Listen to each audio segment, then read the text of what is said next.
Bom dia, então. Acho que eu já vou começar. Obrigado pela participação de todos que estão aqui.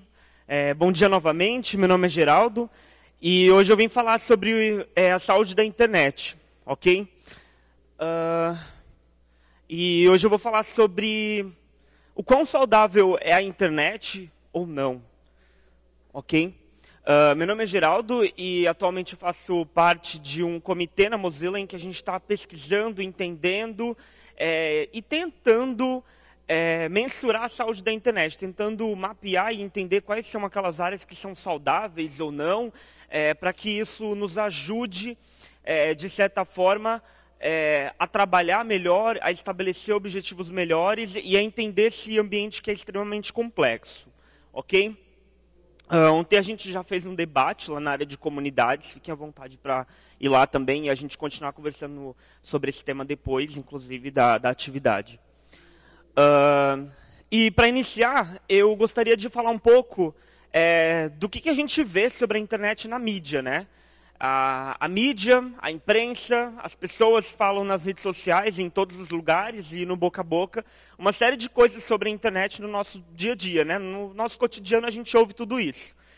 E a gente, na verdade, sabe de tudo isso aqui. É isso que, na verdade, a mídia nos mostra. É dessa forma que a gente hoje, normalmente, mensura a saúde da internet, né? Então, a gente tem lá o ransomware, que explorou aí uma série de vulnerabilidades em sistemas operacionais. A gente tem mais uma série de vulnerabilidades e vazamento de dados. A gente tem a internet fazendo mal para as pessoas, né? É o que a gente vê aí que está sendo também publicado. A gente vê também que a internet, de certa forma, ela está influenciando as eleições também. E a gente vê tudo isso, né? A gente só vê ali, normalmente, coisas ruins de modo geral. É isso que a mídia nos mostra. Mas será que é só isso mesmo? Será que a gente pode ter só isso como base para mensurar a saúde desse ecossistema? Se hoje a gente fosse entender e estabelecer um desafio para resolver um desses problemas, será que você só ia olhar mesmo no que a mídia está mostrando, no que a imprensa está mostrando? Então, o que acontece? A gente precisa primeiro entender o que é esse conceito que, na verdade, a gente criou, né, que se chama saúde da internet, ou Internet Health, como a gente fala em inglês. A gente entende que a saúde da internet, ela tem, na verdade, ela é um ecossistema. A internet, a gente vê a internet como um ecossistema extremamente complexo, e esse ecossistema eles podem ter coisas boas e ruins de modo geral, ou seja, pontos fortes e pontos não tão fortes assim. Então, como eu já falei, a gente vê a internet como um ecossistema extremamente complexo. É difícil de mensurar esse ecossistema. Por quê? Ele é um ecossistema que, assim como os outros ecossistemas, como nós temos ecossistemas aquáticos, nós temos os outros tipos de ecossistemas, inclusive o nosso próprio corpo humano, a internet também é esse tipo de ecossistema, onde participam pessoas, onde participam governos, onde existem políticas, onde existe uma grande infraestrutura em volta disso, e onde a gente tem, dentro de todos esses problemas, de todo esse ecossistema, nós temos alguns problemas também, e temos pontos extremamente fortes. Esse ecossistema, a gente quer uma coisa que é um nosso desejo por anos, na verdade. E no futuro também nós queremos isso, e nós precisamos lutar por isso, né? A gente precisa de um ecossistema, de ver um ecossistema como um recurso público global, onde ninguém é proprietário, principalmente, e onde esse ecossistema ele pertence a todos, onde todos possam controlar, digamos, esse ecossistema em conjunto, ok? E lá na Mozilla, como eu já tinha falado, a gente está começando a mensurar, a entender esse ecossistema, a mapear esse ecossistema, que elementos que fazem parte desse ecossistema, e então tentar mensurar a saúde de cada um desses pontos que existem nesse ecossistema, cada um dos componentes nesse ecossistema. E, desde o ano passado, a gente lançou o nosso primeiro relatório, né, que é, na verdade, o conjunto de estudos, de pesquisas que a gente fez, de coisas como história, como dados, análise, dados estatísticos, principalmente. A gente coletou tudo o que já tinha no mercado e lançou um relatório o ano passado. Esse ano a gente lançou novamente, porque a ideia é que a gente tenha um relatório todos os anos para, né, daqui, sei lá, 5 anos, tentar entender o quanto nós evoluímos ou não. E aí a gente lançou ano passado um relatório com base no estudo que já existia na época, e aí esse ano a gente lançou um novo relatório com base no que aconteceu na internet no ano passado, ok? Então a gente vai ter nesse relatório aqui algumas coisas que eu já vou comentar e vou dar alguns exemplos também, ok? Então esse relatório ele foi criado basicamente para a gente ter um documento, ter uma análise completa, um estudo completo do que faz parte desse ecossistema e quais pontos são saudáveis ou não. Então a gente vai ver histórias, dados, análises, entre um monte de outras coisas que a gente coletou no mercado, ok? Junto com parceiros também e outros dados e análises que a gente mesmo fez e coletou, ok? Então a gente tem um site, ok?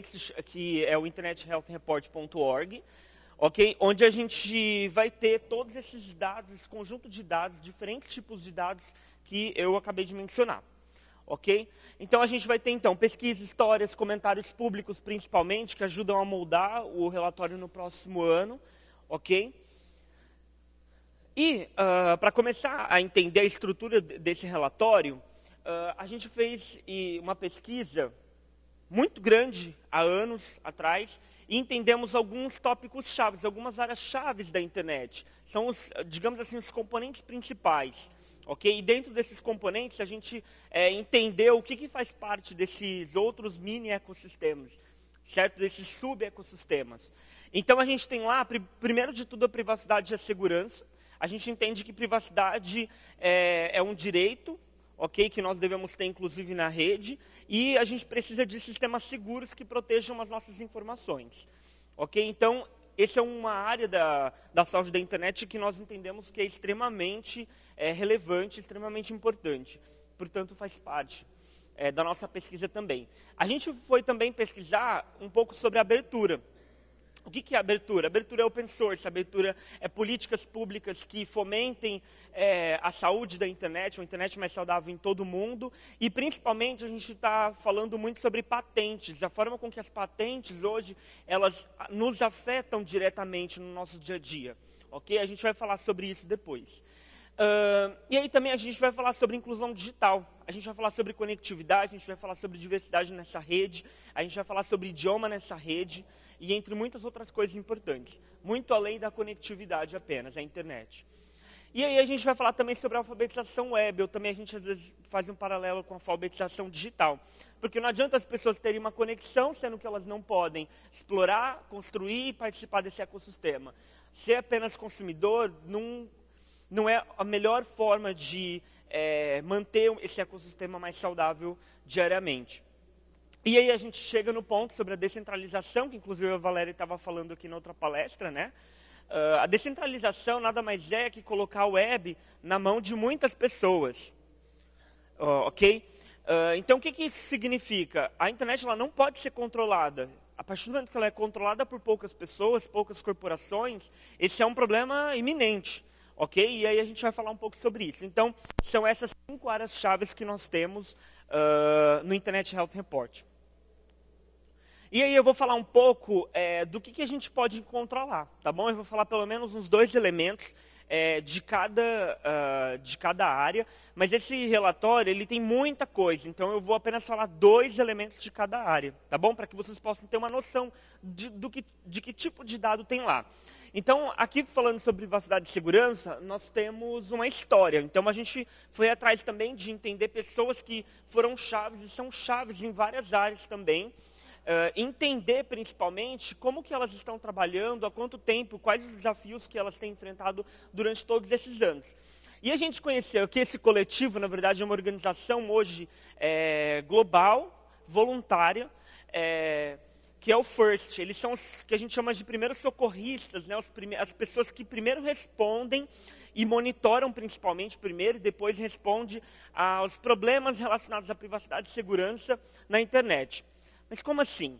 Basicamente o FIRST, esse coletivo global, eles atuam globalmente monitorando uma série de aplicativos e monitorando toda a internet de modo geral como um ecossistema, onde eles identificam, por exemplo, vazamentos de dados, a forma com que os malwares, vírus, entre muitos outros ataques e ameaças, estão sendo espalhados por meio desse ecossistema e tentam responder, e tentam ajudar corporações, pessoas, organizações, de modo geral, a resolver esses problemas de forma mais rápida para evitar mais vazamento de dados ou perdas. Ok? Então, por exemplo, eles têm muitos casos reais, eles começaram quase bem próximo do início da internet. Então, é algo super interessante esse tipo de organização para esse ecossistema. Então, esse é um ponto extremamente saudável da internet, onde a gente tem pessoas que se importam, cuidam e trabalham de forma totalmente voluntária há muito tempo.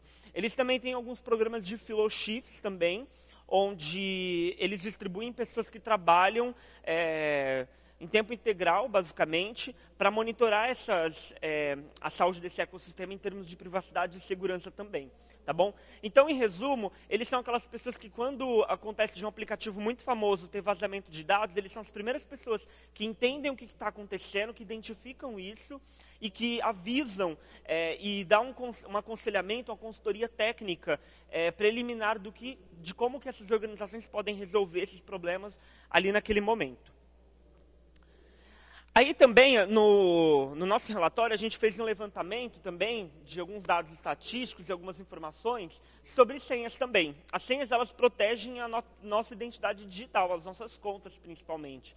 E aí, fazendo esse levantamento, a gente descobriu quais são as 50 senhas mais utilizadas na internet. Ah, Geraldo, mas como que vocês conseguem obter esses dados? De vazamentos, basicamente. O WP Engine fez uma pesquisa relacionada a isso e encontrou que a senha 123456 é uma das senhas mais utilizadas na internet. O que isso significa, basicamente? Além de uma série de outras senhas com comportamento lógico, né?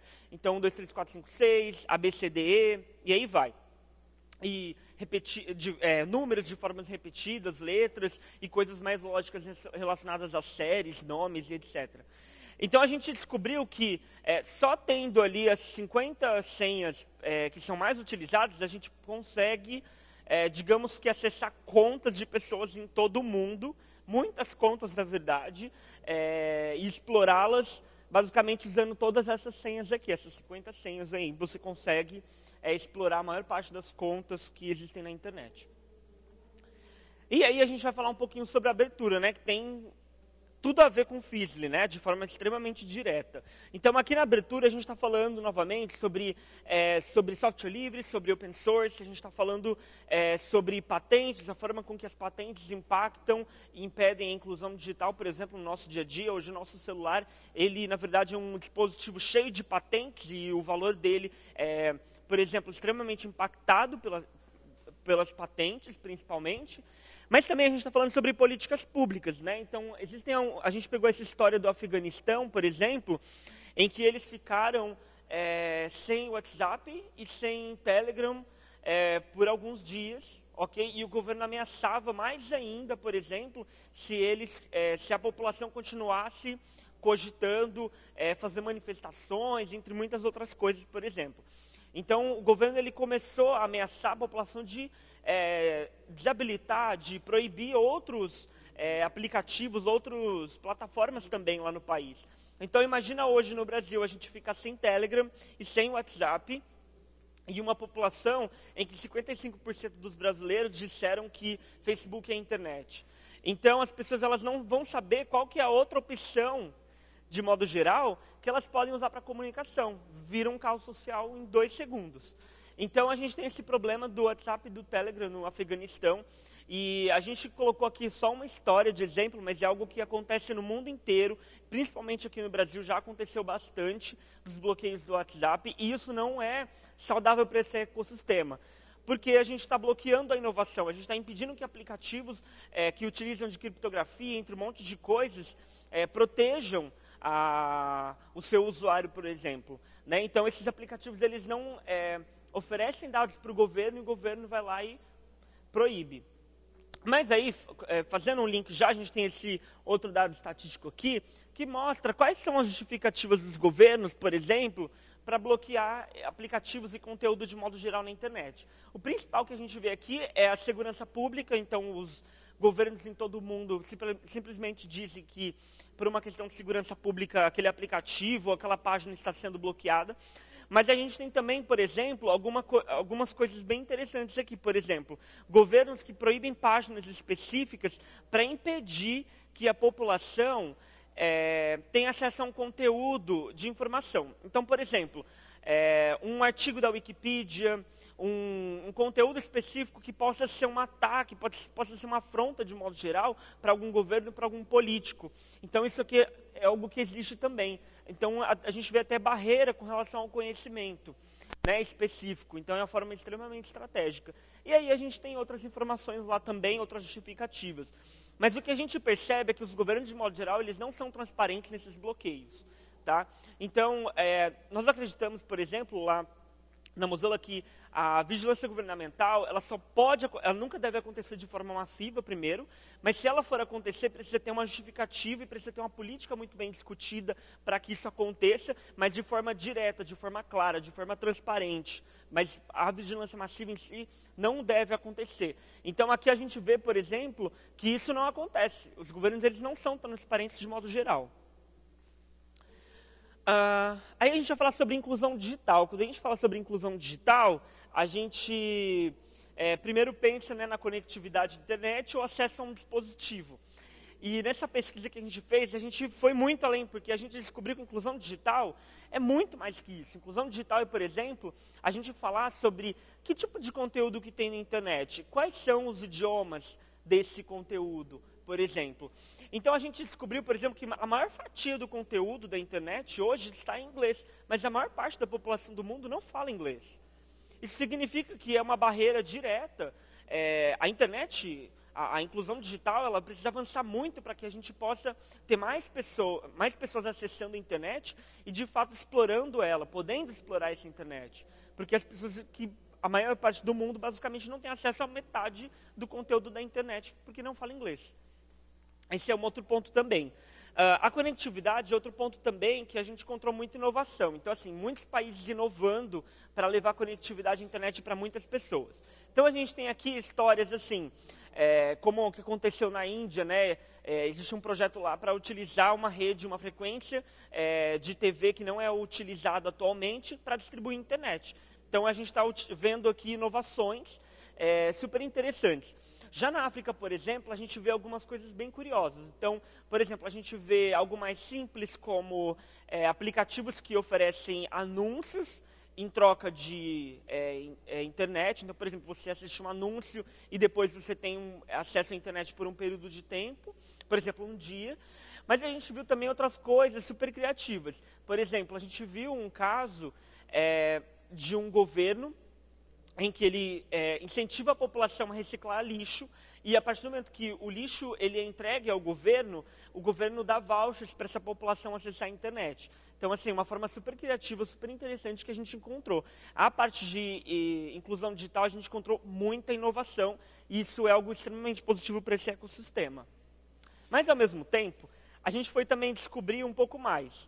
A gente foi descobrir qual que é a velocidade, como que a velocidade da internet está chegando às pessoas e nos países de modo geral. Porque um ecossistema saudável onde todo mundo possa ter acesso rápido à internet para explorar o máximo de conteúdo que tem dela.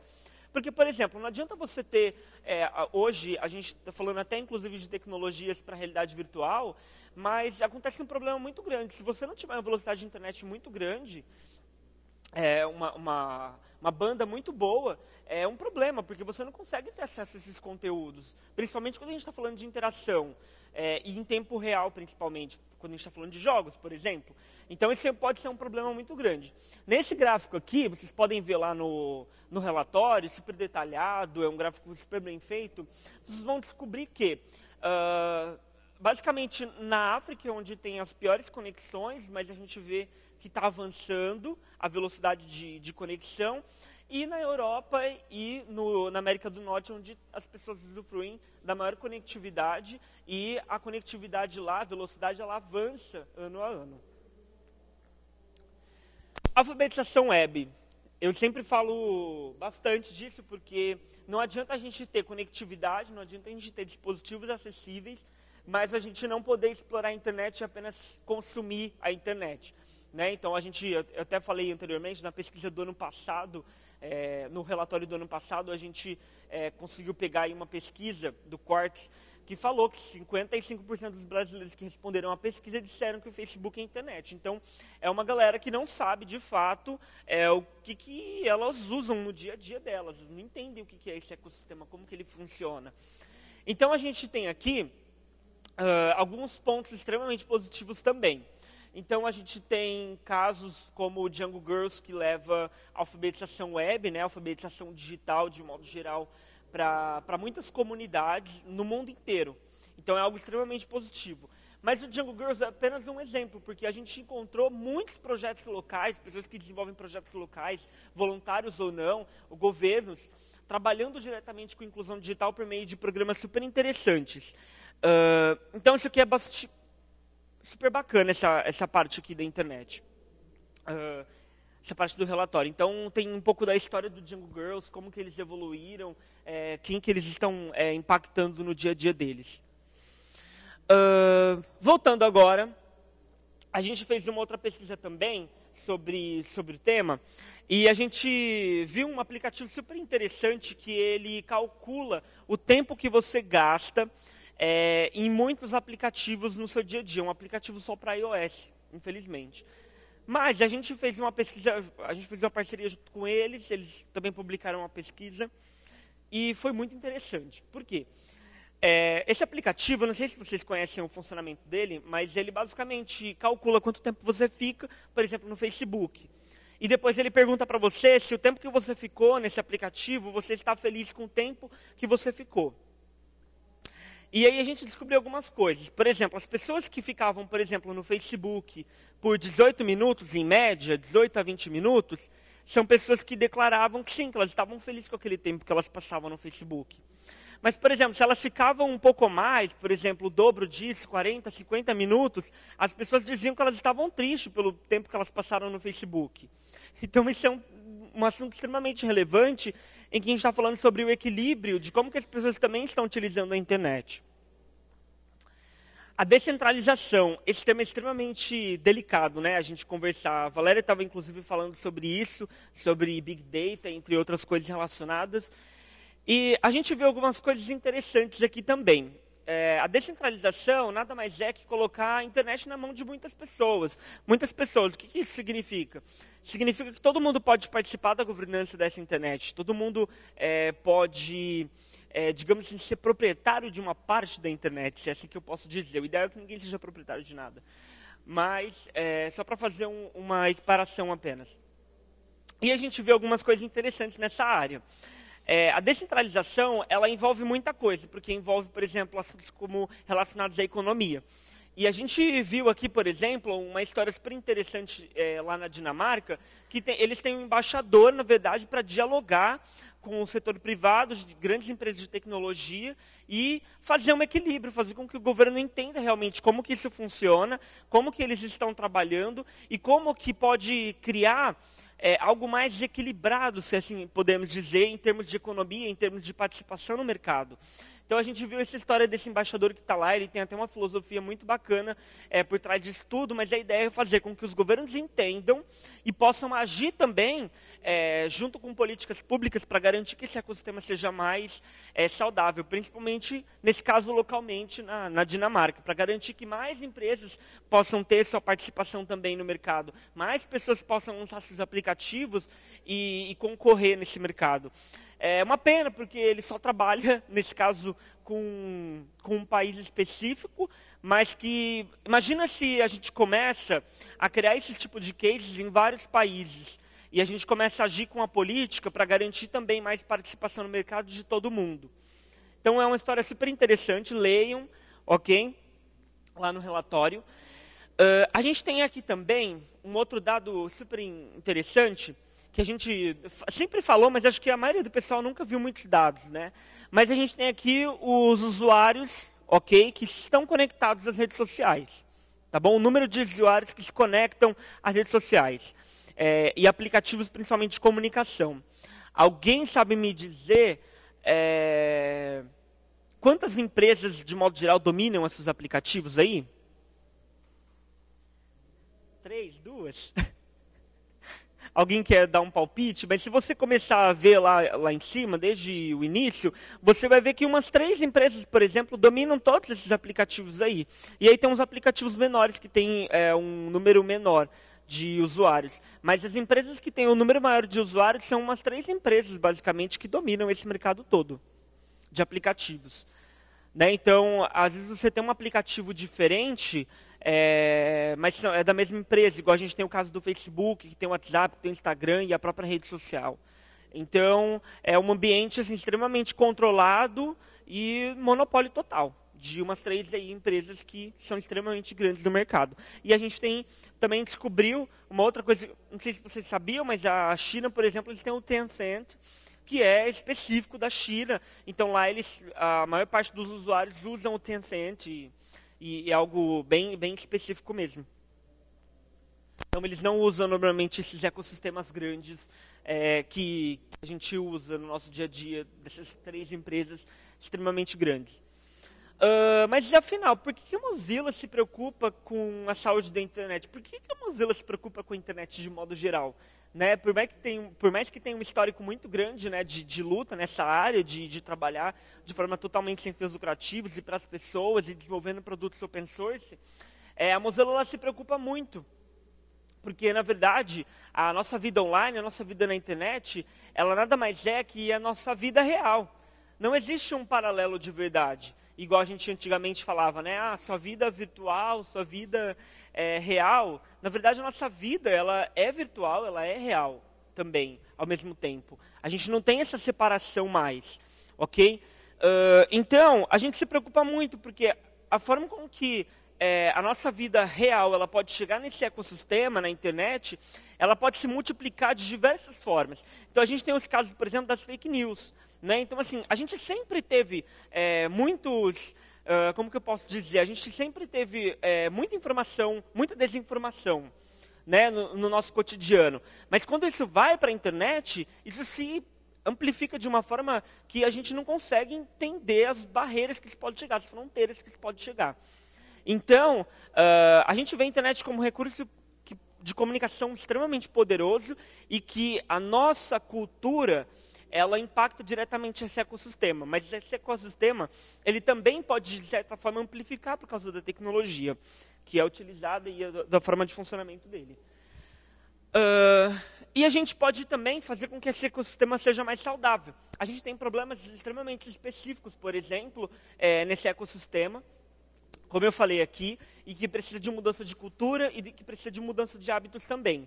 Okay? E para isso a gente faz essa pesquisa para entender e agir depois. Ok, mas, Geraldo, entendi, achei super interessante, tem muita gente inovando em todas essas áreas também, a gente tem vários problemas que precisam de inovação, principalmente na área de descentralização, na área de privacidade e segurança, na área de inclusão, todas essas áreas. Mas, afinal, o que eu posso fazer? Bom, primeiro de tudo, você precisa entender, de fato, como funciona esse ecossistema. A minha palestra não pode falar sobre tudo isso. A gente tem muita coisa em cada uma dessas áreas. Então, primeiro, você precisa ler o nosso relatório. Tá bom? Eu vou passar o link aqui depois. Vocês podem acessar pelo celular, é responsivo, é maravilhoso. Vocês podem baixar, pode imprimir, enfim, está disponível de diversas formas. E compartilhar esse relatório. Compartilhe com as pessoas que, de modo geral, estão trabalhando com a saúde da internet. Ok?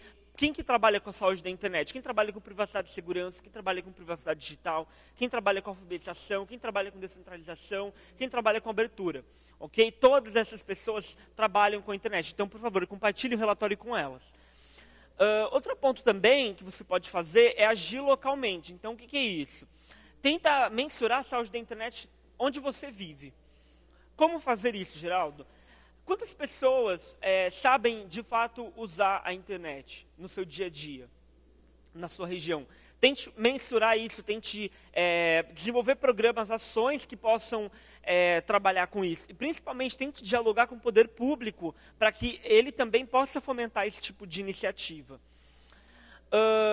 Engaje na pesquisa, né, e nos comentários do relatório.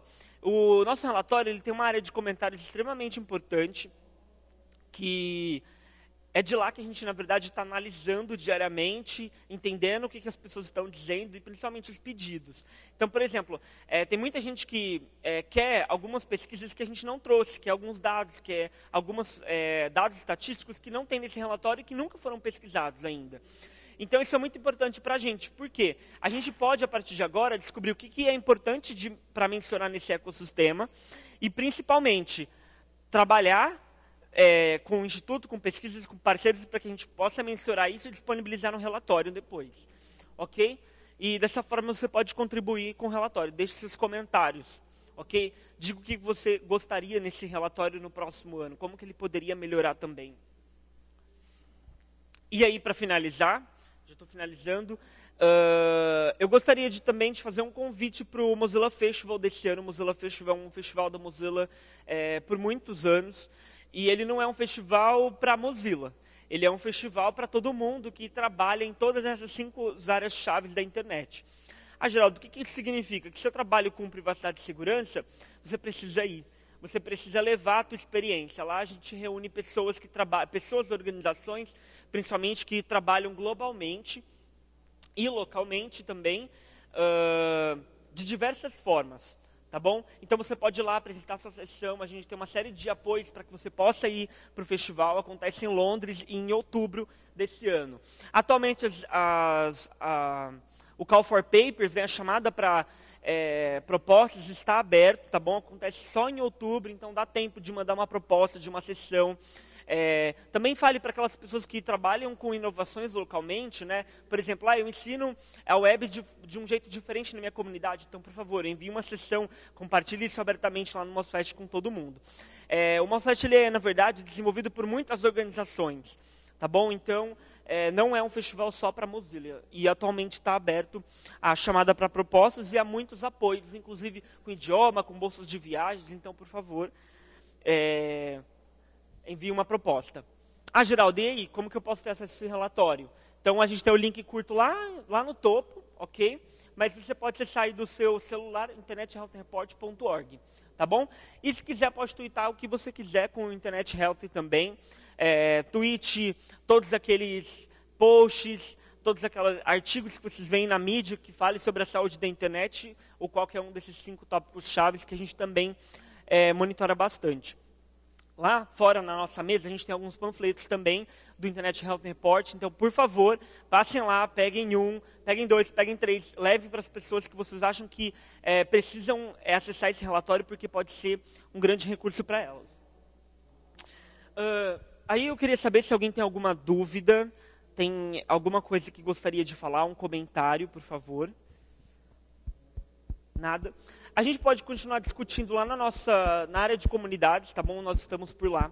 É só falar comigo, ou falar com a Cibele, com o Jaime, está todo mundo por lá. Então, por favor, participem dessa discussão. Ontem nós fizemos uma discussão muito grande também sobre isso. Foi super interessante. E quem estiver mais interessado, a gente continua conversando lá. Obrigado.